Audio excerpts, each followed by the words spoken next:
Binigyan ng surprise birthday celebration si Vice Ganda ng kanyang mga kaibigan sa kanyang 48th birthday.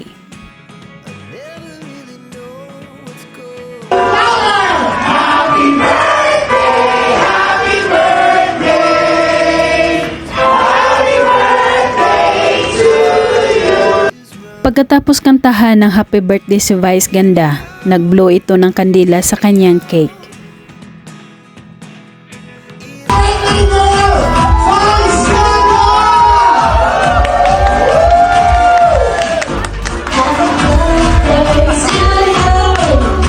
Dumalo din sa naturang surprise birthday celebration ang batikang aktres na si Miss Maricel Soriano.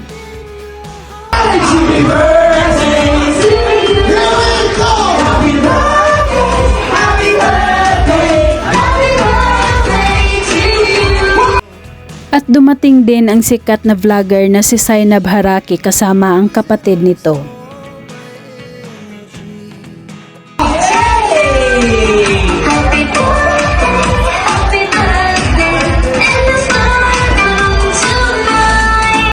Nilibot lahat ni Vice ang mga bisita sa naturang okasyon para magbiso-biso at nandoon din si Tony Fowler at ang boyfriend nitong si Tito James.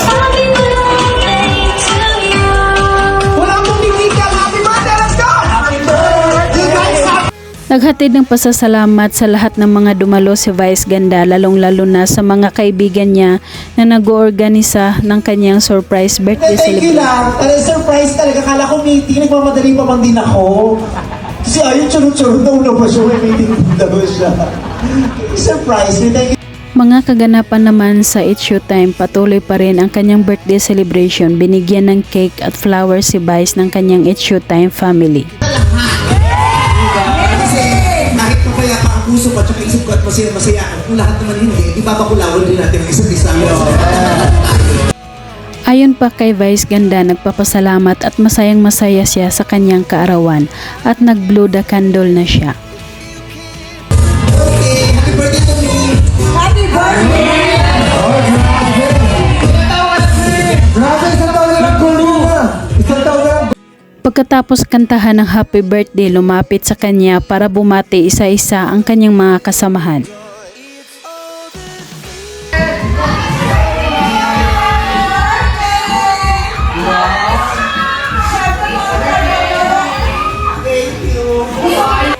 Pumagit na pa ito para ipakita ang kanyang napakagandang kasuotan na ayon pa kay Ann Cortez ay super lambot nito.